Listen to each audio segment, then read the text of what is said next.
Hello everyone, welcome to Victor's Knowledge. This is Chinu Sharma, and today we are going to take up our second lecture from our important series on modern India history. ਤੇ ਅੱਜ ਦੇ ਇਸ lecture ਦੇ ਅੰਦਰ ਆਪਾਂ discuss ਕਰਾਂਗੇ revolt of 1857। ਤੁਸੀਂ ਕੋਈ ਵੀ ਐਗਜ਼ਾਮ ਦੇਖ ਲਓ, ਜਦੋਂ ਵੀ ਕੁਐਸਚਨ ਮਾਡਰਨ ਇੰਡੀਆ ਹਿਸਟਰੀ ਚੋਂ ਪੁੱਛਿਆ ਜਾਂਦਾ ਤਾਂ ਇੱਕ ਜਾਂ ਦੋ ਕੁਐਸਚਨ 100% ਰਿਵੋਲਟ ਦੇ ਵਿੱਚੋਂ ਆਉਂਦੇ ਹੀ ਆਉਂਦੇ ਨੇ। ਸੋ ਇਹ ਟੌਪਿਕ ਬਹੁਤ ਹੀ ਜ਼ਿਆਦਾ ਇੰਪੋਰਟੈਂਟ ਹੈ ਤੇ ਇਹਦੇ ਵਿੱਚ ਵੀ ਪਹਿਲਾਂ ਆਪਾਂ ਥਿਊਰੀ ਡਿਸਕਸ ਕਰਾਂਗੇ, ਉਸ ਤੋਂ ਬਾਅਦ ਕੁਝ ਬਹੁਤ ਹੀ ਜ਼ਿਆਦਾ ਇੰਪੋਰਟੈਂਟ ਪ੍ਰੀਵੀਅਸ ਈਅਰ MCQs ਨੇ ਉਹ ਡਿਸਕਸ ਕਰਾਂਗੇ। ਸੋ ਹੁਣ ਆਪਾਂ ਅੱਜ ਦਾ ਇਹ ਇੰਪੋਰਟੈਂਟ ਲੈਕਚਰ ਸਟਾਰਟ ਕਰਾਂਗੇ ਕੁਝ ਇੰਪੋਰਟੈਂਟ ਕਾਜ਼ਸ ਦੇਖ ਕੇ, ਕਾਰਨ ਦੇਖ ਕੇ ਵੀ ਕਿਹੜੇ ਮੇਨ ਕਾਰਨ ਸੀ ਜਿਨ੍ਹਾਂ ਕਰਕੇ ਇਸ ਰਿਵੋਲਟ ਨੇ ਜਨਮ ਲਿਆ। ਸੋ ਸਭ ਤੋਂ ਪਹਿਲਾਂ ਆਪਾਂ ਸਟਾਰਟ ਕਰਾਂਗੇ ਪੋਲੀਟੀਕਲ ਕਾਜ਼ਸ ਦੇ ਨਾਲ। ਪੋਲੀਟੀਕਲ ਕਾਜ਼ਸ ਦੇ ਵਿੱਚ ਦੋ ਇੰਪੋਰਟੈਂਟ ਪਾਲਿਸੀਆਂ ਆਉਂਦੀਆਂ ਨੇ ਬ੍ਰਿਟਿਸ਼ਰਸ ਦੀਆਂ, ਜਿਨ੍ਹਾਂ ਦੇ ਤਹਿਤ ਉਹ ਜਿਹੜਾ ਆਪਣਾ ਰੂਲ ਸੀ ਉਹਨੂੰ ਇੰਡੀਆ ਦੇ ਵਿੱਚ ਐਕਸਪੈਂਡ ਕਰਨ ਦੀ ਕੋਸ਼ਿਸ਼ ਕਰ ਰਹੇ ਸੀ। ਸੋ ਉਹ ਦੋ ਪਾਲਿਸੀਆਂ ਨੇ ਡਾਕਟ੍ਰਿਨ ਆਫ ਲੈਪਸ ਤੇ ਡਾਇਰੈਕਟ ਅਨੈਕਸੇਸ਼ਨ। ਜਿਹੜੀ ਡਾਕਟ੍ਰਿਨ ਆਫ ਲੈਪਸ ਹੈ ਉਹਦੇ ਅੰਦਰ ਕੀ ਸੀ ਵੀ ਜੇ ਕਿਸੇ ਵੀ ਰੂਲਰ ਦਾ ਕੋਈ ਨੈਚੁਰਲ ਆਪਣਾ ਕੋਈ ਬੇਟਾ ਨਹੀਂ ਹੈ ਅੱਗੇ ਰਾਜਪਾਟ ਉਹਦਾ ਸੰਭਾਲਣ ਦੇ ਲਈ ਐਸ ਏਅਰ, ਤਾਂ ਉਹਨਾਂ ਨੂੰ ਪਰਮਿਸ਼ਨ ਨਹੀਂ ਸੀ ਕਿ ਉਹ ਕੋਈ ਅਡੋਪਟਡ ਸਨ ਨੂੰ ਵੀ ਆਪਣੀ ਗੱਦੀ ਉੱਤੇ ਬਿਠਾ ਦੇਣ। ਸੋ ਇਹੀ ਕਾਰਨ ਸੀ ਕਿ ਰਾਣੀ ਲక్ష్ਮੀ ਬਾਈ ਦਾ ਜਿਹੜਾ ਅਡੋਪਟਡ ਸਨ ਸੀ ਉਹਨੂੰ ਬ੍ਰਿਟਿਸ਼ਰਸ ਨੇ ਪਰਮਿਟ ਨਹੀਂ ਕੀਤਾ ਕਿ ਉਹ ਝਾਂਸੀ ਦੇ ਥਰੋਨ ਉੱਤੇ ਬੈਠ ਸਕੇ। ਸੋ ਫਿਰ ਉਹ ਕੀ ਕਰਦੇ ਸੀ, ਜਿਹੜੇ ਵੀ ਰਾਜੇ ਦਾ ਕੋਈ ਅੱਗੇ ਨੈਚੁਰਲ ਹੈਰ ਨਹੀਂ ਸੀ ਹੁੰਦਾ ਉਹਨੂੰ ਆਪਣੇ ਅੰਦਰ ਲੈ ਲੈਂਦੇ ਸੀ ਉਹਦੇ ਪੂਰੇ ਰੂਲ ਨੂੰ। ਸੋ 17 ਨਾਗਪੁਰ ਝਾਂਸੀ ਇਹ ਤਿੰਨ ਜਗ੍ਹਾ ਸੀ ਜਿਹੜੀਆਂ ਡਾਕਟ੍ਰਿਨ ਆਫ ਲੈਪਸ ਦੇ ਅੰਤਰਗਤ ਅਨੈਕਸ ਕੀਤੀਆਂ ਗਈਆਂ।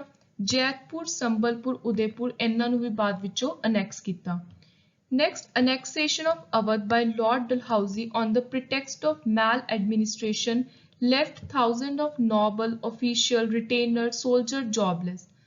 So Lord Dalhousie ਨੇ ਅਵਧ ਨੂੰ ਅਨੈਕਸ ਕੀਤਾ ਇਹ ਕਹਿ ਕੇ ਵੀ ਜਿਹੜੀ ਅਵਧ ਦੀ ਐਡਮਿਨਿਸਟ੍ਰੇਸ਼ਨ ਹੈ ਉਹ ਸਹੀ ਤਰੀਕੇ ਨਾਲ ਨਹੀਂ ਚੱਲ ਰਹੀ।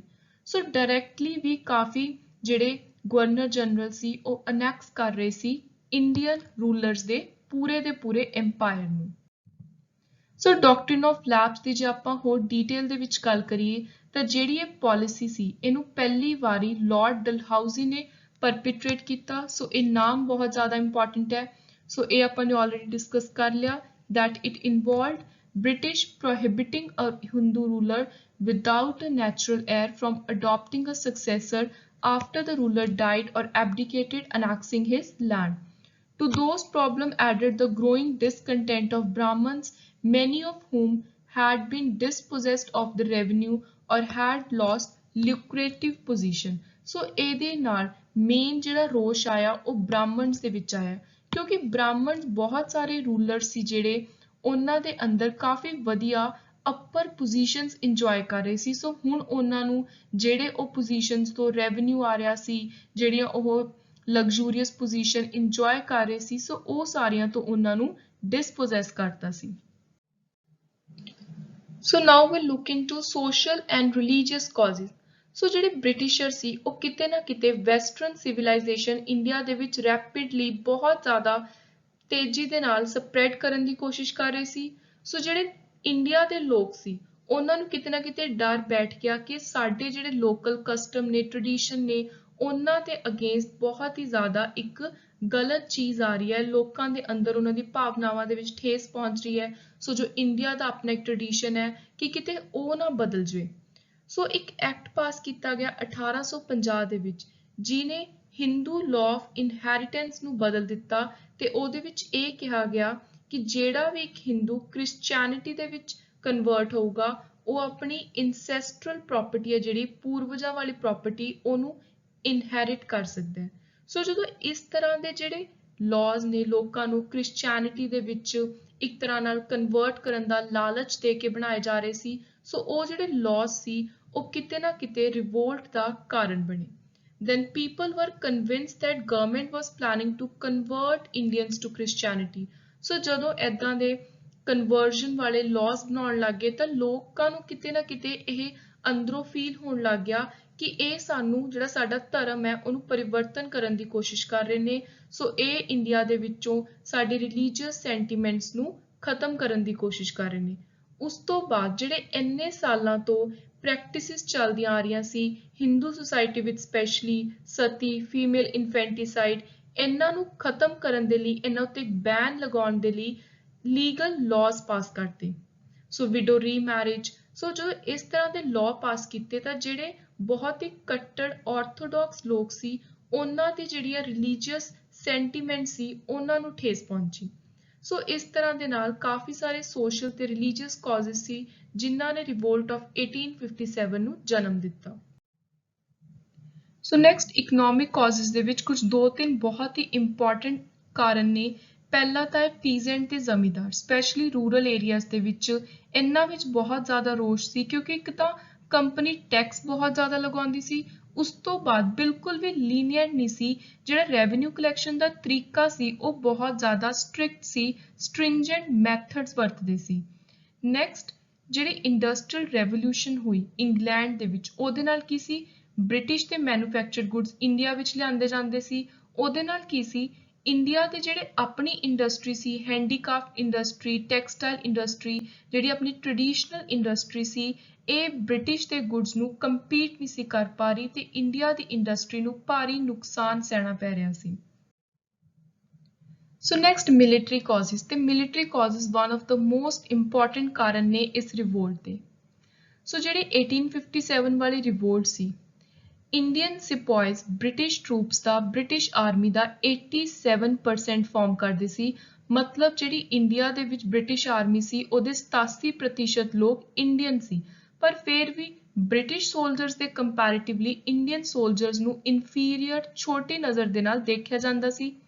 ਚਾਹੇ ਕੋਈ ਇੰਡੀਅਨ ਸਿਪਾਹੀ ਯੂਰੋਪੀਅਨ ਸਿਪਾਹੀ ਦੇ ਬਿਲਕੁਲ ਸੇਮ ਰੈਂਕ ਤੇ ਸੀ, ਪਰ ਇੰਡੀਅਨਸ ਨੂੰ ਘੱਟ ਪੇਮੈਂਟ ਦਿੱਤੀ ਜਾਂਦੀ ਸੀ, ਇਮੋਲੂਮੈਂਟਸ ਘੱਟ ਦਿੱਤੇ ਜਾਂਦੇ ਸੀ, ਨਾਲ ਹੀ ਉਹਨਾਂ ਨੂੰ ਇੰਨੀ ਦੂਰ ਭੇਜਿਆ ਜਾਂਦਾ ਸੀ ਸਰਵ ਕਰਨ ਦੇ ਲਈ, ਉਹਨਾਂ ਨੂੰ ਸੀਜ਼ ਨੂੰ ਕ੍ਰਾਸ ਕਰਨਾ ਪੈਂਦਾ ਸੀ ਕਿ ਉਹ ਆਪਣੇ ਘਰਾਂ ਤੋਂ ਇੰਡੀਅਨ ਸਿਪਾਹੀਜ਼ ਕਾਫੀ ਸਮੇਂ ਦੇ ਲਈ ਦੂਰ ਰਹਿੰਦੇ ਸੀ।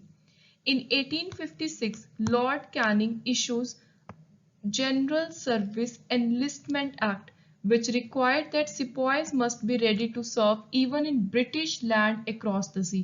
ਸੋ ਇਹ ਜਿਹੜਾ ਐਕਟ ਹੈ ਇਹ ਡਾਇਰੈਕਟਲੀ ਐਗਜ਼ਾਮ ਵਿੱਚ ਪੁੱਛਿਆ ਜਾਂਦਾ ਵੀ ਇਹ ਕਿਹਦੇ ਦੁਆਰਾ ਇਸ਼ੂ ਕੀਤਾ ਗਿਆ ਸੀ। ਸੋ 1856 ਲਾਰਡ ਕੈਨਿੰਗ ਨੇ ਇਸ਼ੂ ਕੀਤਾ। ਇਸ ਐਕਟ ਦੇ ਮੁਤਾਬਿਕ ਉਹਨਾਂ ਨੇ ਇਹ ਕਿਹਾ ਵੀ ਜਿਹੜਾ ਵੀ ਇੰਡੀਅਨ ਸਿਪਾਹੀ ਹੈ ਉਹਨੂੰ ਅਸੀਂ ਕਦੇ ਵੀ ਕਹਿ ਸਕਦੇ ਹਾਂ ਵੀ ਉਹ ਕਿਸੇ ਵੀ ਹੋਰ ਕੰਟਰੀ 'ਚ ਜਾ ਕੇ ਬ੍ਰਿਟਿਸ਼ਰਸ ਦੇ ਵੱਲੋਂ ਲੜਾਈ ਲੜੇ, ਸਰਵ ਕਰੇ। ਸੋ ਜਦੋਂ ਇਹ ਰਿਵੋਲਟ ਹੋਈ, ਇਹ ਕੁਐਸਚਨ ਵੀ ਕਾਫੀ ਵਾਰੀ ਐਗਜ਼ਾਮ ਵਿੱਚ ਆਉਂਦਾ ਡਾਇਰੈਕਟਲੀ ਵੀ 1857 ਇੰਡੀਅਨ ਮਿਊਟੀਨੀ ਦੇ ਟਾਈਮ ਇੰਡੀਆ ਦੇ ਵਿੱਚ ਗਵਰਨਰ ਜਨਰਲ ਕੌਣ ਸੀ। ਸੋ ਮੇਨ ਸਟੇਟਸਮੈਨ ਕੌਣ ਸੀ, ਕਿਹਦੇ ਕੋਲ ਮੇਨ ਇੰਡੀਆ ਦੀ ਕਮਾਂਡ ਸੀ। ਸੋ ਉਹਨਾਂ ਦਾ ਨਾਮ ਹੈ ਲਾਰਡ ਕੈਨਿੰਗ ਤੇ ਇਹਨਾਂ ਦਾ ਫੁੱਲ ਨੇਮ ਹੈ ਚਾਰਲਸ ਜੌਨ ਕੈਨਿੰਗ। ਸੋ ਇਹ ਤੁਹਾਨੂੰ ਨੇਮ ਟਿਪਸ ਦੇ ਉੱਤੇ ਹੋਣਾ ਚਾਹੀਦਾ ਹੈ ਵੀ ਰਿਵੋਲਟ ਆਫ 1857 ਦੇ ਨਾਲ ਕਿਹਦਾ ਸਭ ਤੋਂ ਇੰਪੋਰਟੈਂਟ ਨਾਮ ਜੁੜਿਆ ਹੋਇਆ ਹੈ, ਚਾਰਲਸ ਜੌਨ ਕੈਨਿੰਗ। ਤੇ ਇਹ 1858 ਦੇ ਵਿੱਚ ਜਦੋਂ ਇਹ ਰਿਵੋਲਟ ਖਤਮ ਹੋਈ ਤਾਂ ਇੰਡੀਆ ਦੇ ਪਹਿਲੇ ਵਾਇਸ ਰਾਏ ਵੀ ਬਣੇ। ਸੋ ਇਹ ਦੋਨੋਂ ਫੈਕਟ ਬਹੁਤ ਜ਼ਿਆਦਾ ਇੰਪੋਰਟੈਂਟ ਹੈ। ਸੋ ਜਦੋਂ ਇਹਨਾਂ ਦਾ ਟੈਨਿਓਰ ਚੱਲ ਰਿਹਾ ਸੀ ਐਜ਼ ਗਵਰਨਰ ਜਨਰਲ ਤਾਂ ਕਿਹੜੇ ਮੇਨ ਇਵੈਂਟਸ ਹੋਏ।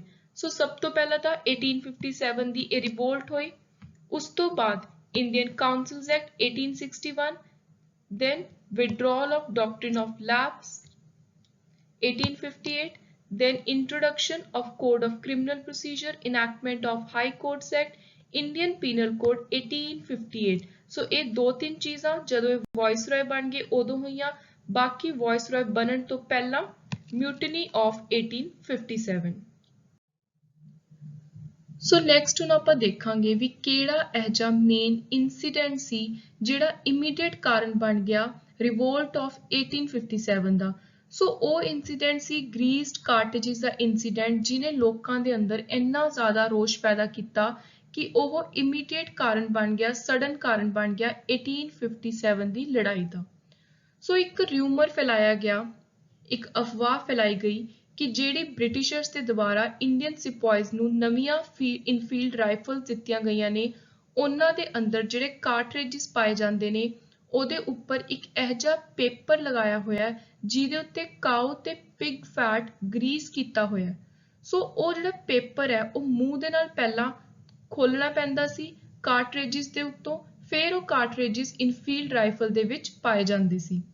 ਸੋ ਬੋਥ ਹਿੰਦੂ ਐਂਡ ਮੁਸਲਿਮ ਸਿਪਾਹੀਜ਼ ਰਿਫਿਊਜ਼ ਟੂ ਯੂਜ਼ them ਕਿਉਂਕਿ ਕਾਓ ਫੈਟ ਦੇ ਨਾਲ ਹਿੰਦੂਜ਼ ਦੀ ਭਾਵਨਾਵਾਂ ਉੱਤੇ ਠੇਸ ਪਹੁੰਚਦੀ ਸੀ, ਪਿਗ ਫੈਟ ਦੇ ਨਾਲ ਮੁਸਲਿਮ ਸਿਪਾਹੀਜ਼। ਸੋ ਦੋਨਾਂ ਨੇ ਮਨਾ ਕਰਤਾ ਕਿ ਅਸੀਂ ਜਿਹੜੇ ਇਹ ਫੈਟ ਦੇ ਨਾਲ ਗਰੀਸਡ ਕਾਰਟੇਜਸ ਨੇ ਅਸੀਂ ਇਹਨਾਂ ਨੂੰ ਯੂਜ਼ ਨਹੀਂ ਕਰਨਾ ਕਿਉਂਕਿ ਇਹ ਸਾਡੇ ਰਿਲੀਜੀਅਸ ਸੈਂਟੀਮੈਂਟਸ ਦੇ ਅਗੇਂਸਟ ਹੈ। ਸੋ ਇਹ ਜਦੋਂ ਇਨਸੀਡੈਂਟ ਹੋਇਆ ਤਾਂ ਇਹਦੇ ਨਾਲ ਬਹੁਤ ਜਗ੍ਹਾ ਦੇ ਉੱਤੇ ਅਨਰੈਸਟ ਆ ਗਿਆ, ਲੋਕਾਂ ਦੇ ਅੰਦਰ ਰੋਸ਼ ਆ ਗਿਆ।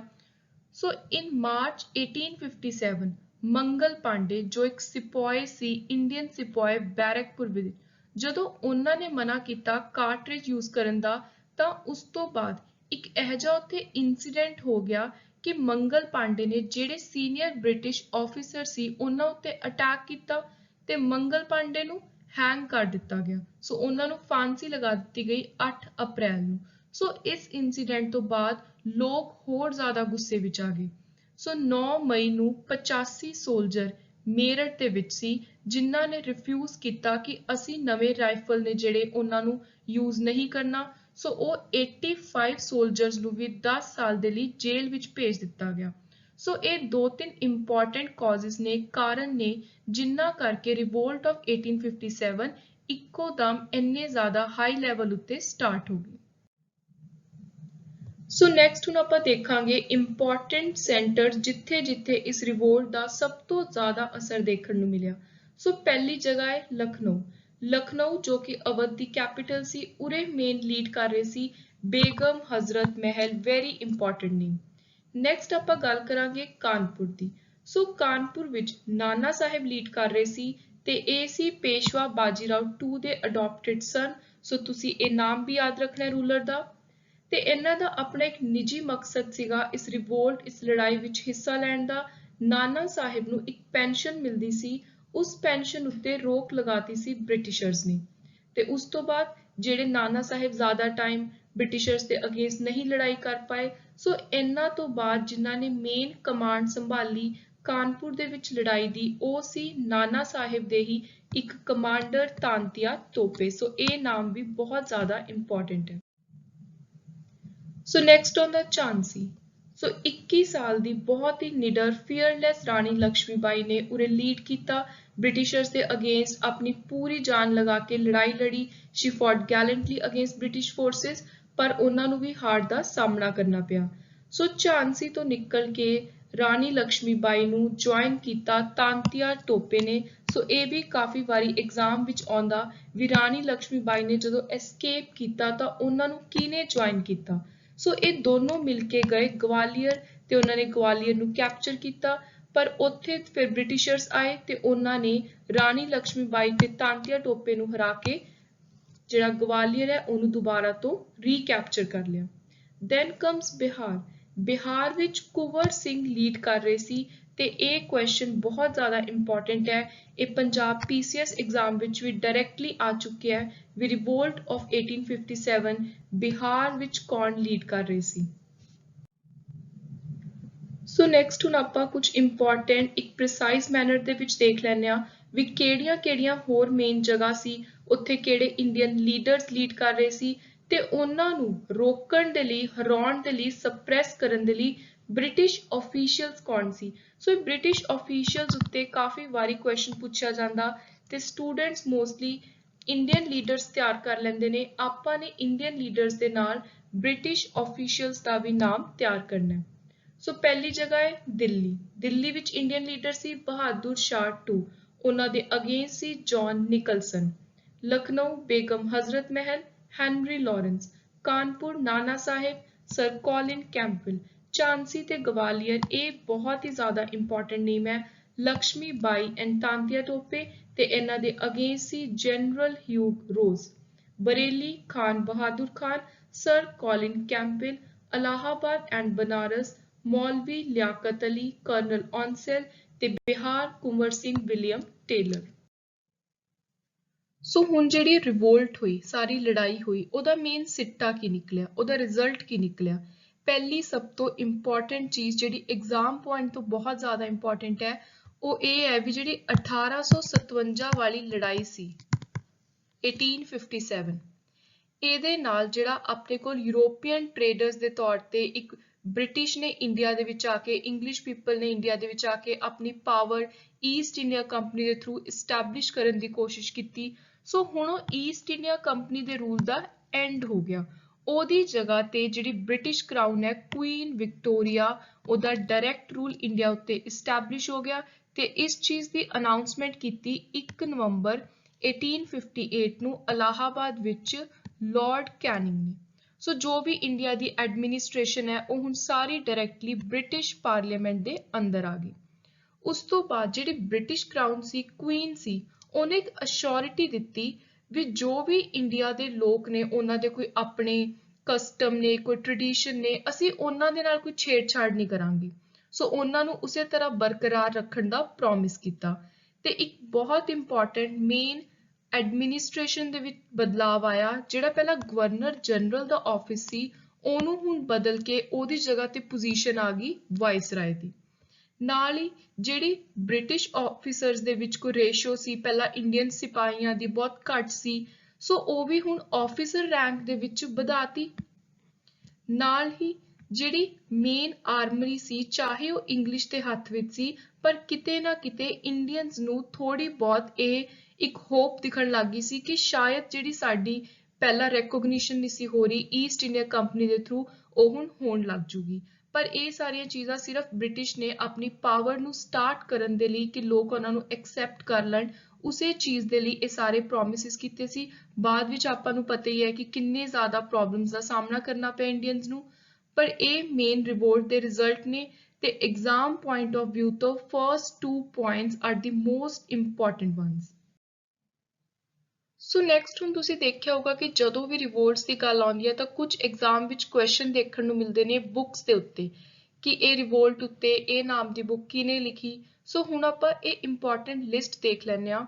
ਸੋ books written on the revolt of 1857 ਪਹਿਲੀ ਹੈ Indian war of independence V.D. Savarkar, Rebellion 1857 A Symposium P.C. Joshi, Indian Mutiny of 1857 George Bruce Mason, Great Mutiny Christopher Hibbert, Religion and Ideology of Rebels of 1857 Iqbal Hussain, Excavation of Truth Unsung Hero of 1857 War of Independence by Khan Muhammad Sadiq Khan। ਤੇ exam ਦੇ ਵਿੱਚ ਜਿਹੜੀ book ਬਾਰ-ਬਾਰ repeat ਹੁੰਦੀ ਹੈ ਉਹ ਹੈ first V.D. ਸਵਰਕਰ ਦੁਆਰਾ ਲਿਖੀ ਗਈ Indian war of independence. So now we'll look into few important MCQs। So ਸਭ ਤੋਂ ਪਹਿਲਾ ਕੁਐਸਚਨ ਹੈ ਕਿ ਇਹ ਆਪਸ਼ਨਸ ਦੇ ਵਿੱਚੋਂ ਇਕਨੋਮਿਕ ਕਾਜ਼ ਰਿਵੋਲਟ ਦਾ ਕਿਹੜਾ ਨਹੀਂ ਹੈ। Which among the following was not an economic cause of the revolt of 1857?